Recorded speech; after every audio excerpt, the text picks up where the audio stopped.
Study IQ IAS, आपका selection हमारा mission. दोस्तों, जब भारत और पाकिस्तान के बीच युद्ध शुरू होगा तो एक बड़े मोर्चे का फैसला समुद्र में होगा। पाकिस्तान की बैकबोन है उसका पोर्ट सिटी कराची और एक नया पोर्ट गवादर जो कि वो चाइना की मदद से बना रहा है। देखिए, पाकिस्तान की एट प्रेजेंट ज्यादातर ट्रेड, खास करके अगर हम तेल और पेट्रोलियम की बात करें तो वो कराची पोर्ट से इंपोर्ट होता है, फिर उसके बाद वो ऑयल रिफाइनरी वगैरह में जाता है। भारतीय नेवी का यह पूरा प्रयास रहेगा कि युद्ध शुरू होते ही पाकिस्तान को समुद्री रास्ते से एकदम आइसोलेट कर दे। देखिए, इतिहास को अगर हम पलटे तो पता चलेगा कि 1971 की जंग में भारत की नेवी ने कराची को पूरी तरह से आइसोलेट कर दिया था। ऑपरेशन ट्राइडेंट जो 4 और 5 दिसंबर को चला, और उसके बाद ऑपरेशन पाइथन जो 8 और 9 दिसंबर को चला। इन दोनों ऑपरेशंस के तहत कराची पोर्ट पर मिसाइल से हमला किया गया था। पाकिस्तान के ऑयल स्टोरेज टैंक्स में इतनी जबरदस्त आग लगी थी कि दिनों तक धुआं उठता रहा। सिर्फ 4-5 दिन में कराची का समुद्री ट्रैफिक बंद हो गया था। ईस्ट पाकिस्तान में तो पूरा नेवल ब्लॉकेड शुरू से ही था, जिसकी वजह से पाकिस्तानी फौज को सप्लाई नहीं मिल पाई।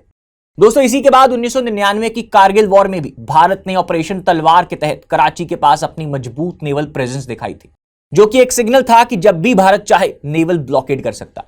पर आज 2025 में इंडियन नेवी दोस्तों और ज्यादा स्ट्रांग हो गई है with aircraft carriers, long range sensors.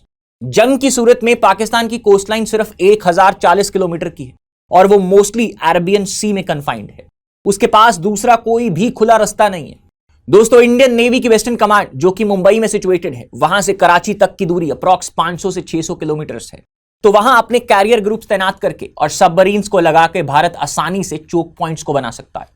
उसके बाद बहरीन और जिबूती तक नेवी अपने पोजाइडन पेट्रोल एयरक्राफ्ट से मॉनिटर करेगी ताकि कोई भी शिप पाकिस्तान के लिए आ ना पाए। नेवल ब्लॉकेड एनफोर्स करना भारत के लिए काफी हद तक आसान होगा। आइए उसके कारण जानते हैं। सबसे पहले इंडियन नेवी 2025 में बहुत मजबूत पोजीशन पे आ गई है।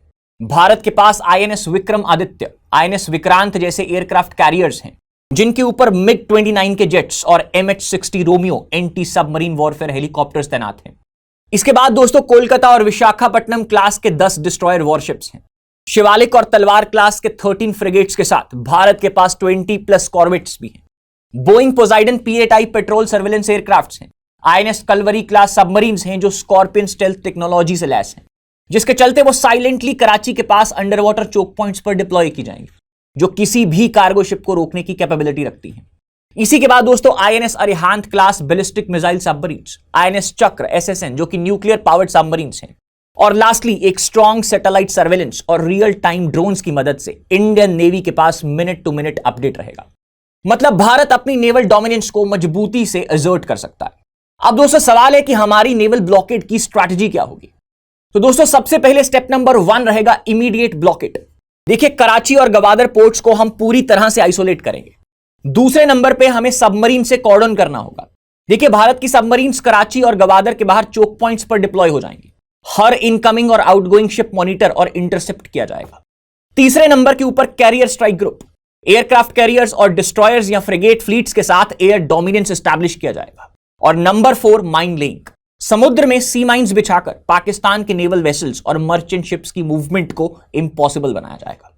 इसके बाद अगर पाकिस्तान की बात करें तो दोस्तों, पाकिस्तान की नेवी बहुत कमजोर है। वो इंडियन नेवी से टक्कर लेकर ब्लॉकेड तोड़ पाए, इसकी संभावना बहुत कम है। देखिए, 1971 में भी उन्होंने 1-2 अटैक्स की कोशिश की थी इंडियन शिप्स के ऊपर, लेकिन उस पे उनको ही नुकसान झेलना पड़ा। और दोस्तों, पाकिस्तान नेवी की हालत आज भी उतनी ही खराब है जितनी 1971 में थी। हालांकि उन्होंने कुछ नए फ्रिगेट्स जैसे कि चाइनीज टाइप A 054A और सबमरीन्स खरीदी हैं, लेकिन ये इंडियन नेवी के कैरियर्स, डिस्ट्रॉयर्स और सबमरीन के सामने बहुत ज्यादा कमजोर हैं। पाकिस्तानी नेवी का सबसे मेजर बेस कराची ही है और दूसरा उनका बेस है उरमारा जो कि गवादर के पास है, लेकिन दोनों के दोनों इंडियन नेवी के एंटी शिप मिसाइल्स और फ्राइट जेट से इजीली टारगेट हो सकते हैं। इसका कारण यह है कि पाकिस्तान नेवी के पास दोस्तों प्रेजेंटली सिर्फ 10 मेजर वॉरशिप्स हैं, जिनमें 4 फ्रिगेट्स F-22P जुल्फिकार क्लास और लिमिटेड कॉर्वेट्स और शिप्स हैं। सिर्फ 5 कन्वेंशनल सबमरीन्स हैं जो कि अगोस्टा क्लास है, जो कि टेक्निकली आज की डेट में आउटडेटेड हो चुके हैं और इंडिया के एडवांस्ड एंटी सबमरीन वॉरफेयर के सामने बहुत ज्यादा वल्नरेबल है। दोस्तों, पाकिस्तान के पास कोई भी एयरक्राफ्ट कैरियर नहीं है, जिससे कि उसकी नेवल एयर डिफेंस कमजोर हो सकती है। इसी वजह से दोस्तों, एस्टिमेट्स के मुताबिक जंग शुरू होने के 2-3 दिन में ही इंडियन नेवी पाकिस्तान के समुद्री रस्तों को बंद कर देगी हो सकता है कि पहले ही दिन से हमारी सबमरीन्स कराची के बाहर बस्तियां जमा कर बैठ जाएं और हर आने जाने वाले शिप को रोकें। एयरक्राफ्ट कैरियर से MiG-29 के फाइटर उड़ान भर के पाकिस्तान के कोस्टल रडार और शिप्स को डिस्ट्रॉय कर देंगे। सैटेलाइट सर्वेलेंस और ड्रोन से रियल टाइम नजर रखी जाएगी, तो ब्लॉकेड इससे जल्दी एनफोर्स हो जाएगा। एक्सपर्ट्स का एस्टिमेटेड टाइम है 48 आवर्स। देखिए, कराची पोर्ट पाकिस्तान की ट्रेड का दिल है, जिससे लगभग 70% से ज्यादा ट्रेड और 80% से ज्यादा पेट्रोलियम इंपोर्ट होता है। गवादर भी है, लेकिन फिलहाल वो ऑपरेशनल तौर के ऊपर लिमिटेड है और वहां इंफ्रास्ट्रक्चर अभी तक भी प्रॉपर पूरा नहीं हुआ। कराची की ऑयल रिफाइनरीज जैसे कि पार्को और नेशनल रिफाइनरी सब की सब यहां कराची पोर्ट पर ही निर्भर है। अब सवाल है दोस्तों कि पाकिस्तान कितने दिन टिक पाए बिना ट्रेड खास तेल सप्लाई के। देखिए, पाकिस्तान की पेट्रोल और डीजल की खपत में से 80% से अधिक इंपोर्ट से आता है। अब सवाल आता है कि ऐसे में पाकिस्तान के पास कितने ऑयल रिजर्व्स घर पे हैं। देखिए, उनके पास स्ट्रेटेजिक रिजर्व्स बहुत कम है। रिपोर्ट्स के मुताबिक कभी कभी हालात खराब होने पर उनके पास सिर्फ 6 से 9 दिन का पेट्रोल और फर्नेस ऑयल का स्टॉक रह जाता है। हालांकि नॉर्मल कंडीशंस में वो कोशिश करते हैं कि 20 से 30 दिन का स्टोरेज मेंटेन करें, लेकिन प्रैक्टिकली अक्सर उनके पास 10 से 15 दिन का ही बफर होता है। अब सोचिए, जंग के दौरान जब डिमांड बढ़ेगी, टैंक्स, जीप्स चलाने के लिए, सबको चलाने के लिए फ्यूल चाहिए होगा, जेट्स को उड़ाने के लिए फ्यूल चाहिए और इंपोर्ट बिल्कुल बंद, तो उनके रिजर्व जो हैं वो और जल्दी खत्म होंगे। अब हो सकता है कि वो रैशनिंग शुरू कर दें, सिविलियन सप्लाई को कट करके वो फ्यूल मिलिट्री को दिया जाए, पर फिर भी अधिकतम मान के चलिए पाकिस्तान बिना बाहर से तेल आए 2-3 हफ्ते से ज्यादा सस्टेन नहीं कर पाएगा। तेल के अलावा भी बहुत कुछ आता है दोस्तों बाहर से, राशन, औषधि, पार्ट्स, वो सब भी अटक जाएगा। अब अगर ब्लॉकेड लंबा चला तो इकोनॉमिक कोलैप्स की स्थिति भी आ सकती है। इसके अलावा दोस्तों, भारत किसी न्यूट्रल शिप को भी वार्न कर सकता है कि पाकिस्तान के पोर्ट की तरफ ना जाए। अब जैसे ही इंश्योरर्स और ट्रेडर्स को पता चलेगा कि वॉर ब्लॉकेड है, वो खुद ही शिपिंग इंडस्ट्री रुक जाएगी। 2019 में भी भारत ने जब MFN स्टेटस रिवोक किया था और पाकिस्तान के साथ ट्रेड का बैन किया था, तब भी पाकिस्तान में प्राइसेस ऊपर चले गए थे। युद्ध में तो यह सिचुएशन और ज्यादा सीवियरली इंपैक्ट होगी। अब अगर इमरजेंसी में पाकिस्तान को तेल लेना होगा तो शायद वो चाइना से गवादर और वाया काराकोरम हाईवे के लैंड रूट से कुछ मदद ले पाए, पर वहां पे दोस्तों पाइपलाइन नहीं है और ट्रकों की मदद से लिमिटेड तेल ही आ पाएगा। लेकिन इसके ऊपर भी दोस्तों, अगर इंडियन एयरफोर्स ने रोड्स को टारगेट करा, जैसे कि कराची और क्वेटा वाला हाईवे है, या इवन जो हाईवे चाइना को जाता है, तो वो भी बंद हो जाएंगे। इसके बाद दोस्तों, इंडियन नेवी का ब्लॉकेड पाकिस्तान को घुटनों पर लाने की ताकत रखता है। एक ऑफिसर ने कभी कहा था कि इंडियन नेवी बिना एक भी गोली चलाए पाकिस्तान को हरा सकती है, क्योंकि उनकी सप्लाई लाइंस कट करना ही काफी होगा। पाकिस्तान शायद ये जानता है, इसीलिए वो अपनी नेवी को हमेशा डिफेंसिव रखता है और जल्द से जल्द वॉर रोकने की कोशिश करेगा अगर ब्लॉकेड लगा दिया गया तो। अब दोस्तों, इसके बाद आपके मन में सवाल आएगा कि कितने दिन में पाकिस्तान का सिस्टम पूरी तरह से क्रिपल या कोलैप्स हो जाएगा। तो ये सिनेरियो देखो प्रैक्टिकल टाइमलाइन से समझते हैं। देखिए, पहले 2 दिनों में जब हम इमीडिएट ब्लॉकेड लगाएंगे तो इंडियन नेवी कराची गवादर के पास चोक पॉइंट्स पर ब्लॉकेड कर देगी। सर्वेलेंस और सबमरीन शुरू से ही एक्टिव हो जाएंगी।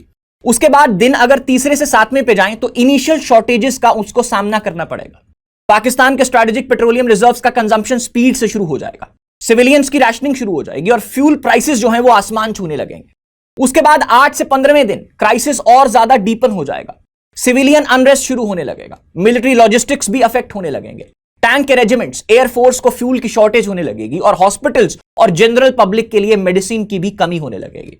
उसके बाद 15 से 21वें दिन इकोनॉमिक कोलैप्स का सिनेरियो पूरी तरह से फैल जाएगा, फ्यूल रिजर्व पूरी तरह से खत्म होने लगेंगे, मिलिट्री की सप्लाई भी सस्टेन करना मुश्किल होगा, public unrest, riots, political unstability और सिविल इमरजेंसी डिक्लेयर करने की भी नौबत आ सकती है। लेकिन दोस्तों, इसी चीज के साथ हमें पाकिस्तान की काउंटर स्ट्रेटजी पर भी ध्यान रखना होगा। यह सवाल जरूरी है क्योंकि चाइना पाकिस्तान का स्ट्रेटेजिक पार्टनर है, लेकिन सच्चाई यह भी है कि गवादर अभी फुली फंक्शनल नहीं है और गवादर से कराची की कनेक्टिविटी भी इंडियन एयरफोर्स की स्ट्राइक से इजीली टारगेट की जा सकती है। काराकोरम हाईवे से भी लिमिटेड ट्रक सप्लाई आ सकती है, पर वो भी बहुत कम और वल्नरेबल है। इंडियन एयरफोर्स इन हाईवेज को टारगेट कर सकती है और उसके पीछे का मेजर रीजन यह है कि वहां पे कोई पाइपलाइन एग्जिस्ट नहीं करती। जितना भी तेल चाइना के जरिए आएगा वो ट्रक बेस्ड पेट्रोलियम ट्रांसपोर्ट होगा, जो जंग के टाइम के ऊपर प्रैक्टिकल नहीं है, क्योंकि वो हमारी इंडियन एयरफोर्स का निशाना बन सकता है। इसी के साथ दोस्तों, पाकिस्तान के पास एक और ऑप्शन जो रहेगा वो है गवादर और काराकोरम हाईवे से चाइना से फ्यूल आने का चांस, लेकिन इसकी कैपेसिटी जैसे मैंने आपको पहले समझाया वो लिमिटेड है और अगर इंडियन एयरफोर्स ने हाईवे अटैक किया तो यह भी डिसरप्ट हो जाएगा। दूसरा ऑप्शन पाकिस्तान के पास जो रहेगा दोस्तों वो है डिप्लोमेटिक अपील्स का। देखिए, पाकिस्तान इंटरनेशनल कम्युनिटी से इंटरवेंशन की अपील करेगा, लेकिन प्रैक्टिकल मिलिट्री सपोर्ट मिलना हर हालत में आज की डेट में उसके लिए मुश्किल है। चाइना की तरफ से शायद डिप्लोमेटिक सपोर्ट मिले, लेकिन मिलिट्री इंटरवेंशन अनलाइकली है, क्योंकि चाइना को भी नेवल एस्केलेशन से बचना होगा। और आज का जो जियोपॉलिटिकल दौर चल रहा है, both US and China they want India on their side. तीसरा है दोस्तों न्यूक्लियर ब्लफ। देखिए, पाकिस्तान ने अक्सर न्यूक्लियर की धमकी दी है, एग्जिस्टेंशियल थ्रेट होने पर वो एटम बॉम्ब का इस्तेमाल कर सकता है, लेकिन ये सोच प्रैक्टिकल नहीं है, क्योंकि न्यूक्लियर स्ट्राइक का जवाब इंडिया से भी न्यूक्लियर रिटेलिएशन से मिलेगा और ग्लोबल कम्युनिटी भी पाकिस्तान के खिलाफ हो जाएगी। दूसरा, पाकिस्तान का nuclear threat mainly defensive posturing है, क्योंकि अगर वो न्यूक्लियर स्ट्राइक करता है तो उसका खुद का एग्जिस्टेंस रिस्क में आ जाएगा, क्योंकि इंडिया और पाकिस्तान के बीच में लैंड बाउंड्री है और दोनों के एरियाज एक दूसरे से बहुत क्लोज हैं। अब ऐसे में अगर दूसरे मुल्कों के दोस्तों रिएक्शंस को देखें तो सबसे पहले चाइना डिप्लोमेटिकली पाकिस्तान का सपोर्ट करेगा, लेकिन डायरेक्ट नेवल कॉन्फ्रंटेशन अवॉइड करेगा। दूसरा दोस्तों, अगर हम यूएसए और वेस्टर्न नेशंस की बात करें तो वो न्यूट्रल रहेंगे, पीस टॉक्स करने की अपील करेंगे, वॉर को एस्केलेट नहीं होने देंगे। तीसरा एस्पेक्ट आता है दोस्तों अरब नेशंस का, सऊदी और यूएई का। देखिए, वो डायरेक्ट इन्वॉल्वमेंट से बचेंगे, न्यूट्रल स्टैंस लेंगे, लेकिन इंडिया को बैक चैनल से सपोर्ट कर सकते हैं। क्यों? क्योंकि उनके इकोनॉमिक इंटरेस्ट इंडिया से जुड़े हैं। चौथा है दोस्तों रशिया। रशिया न्यूट्रल रहेगा, पर इंडिया की तरफ अपनी डिप्लोमेटिक सपोर्ट सटली जरूर प्रोवाइड करेगा, जैसे वो हिस्टोरिकली करता आया है। सो अगर हम कंक्लूड करें दोस्तों, तो इंडियन नेवी के पास इतनी कैपेबिलिटी है कि वो नेवल ब्लॉकेड लगाकर पाकिस्तान को 15 से 21 दिन में इकोनॉमिकली और मिलिटरीली कोलैप्स की तरफ धकेल सकती है। पाकिस्तान प्रैक्टिकली ब्लॉकेड को तोड़ नहीं पाएगा, क्योंकि नेवल और एयर डोमिनेंस दोनों भारत के पास है। यह सिनेरियो पाकिस्तान के लिए सबसे खतरनाक है, क्योंकि बिना किसी डायरेक्ट लार्ज स्केल फाइटिंग के भी पाकिस्तान की इकोनॉमी और मिलिट्री को घुटनों पर लाया जा सकता है। और इसीलिए पाकिस्तान की पूरी कोशिश रहेगी कि नेवल ब्लॉकेड एनफोर्स होने से पहले ही वो वॉर को किसी डिप्लोमेटिक या सीज फायर से रोक दे।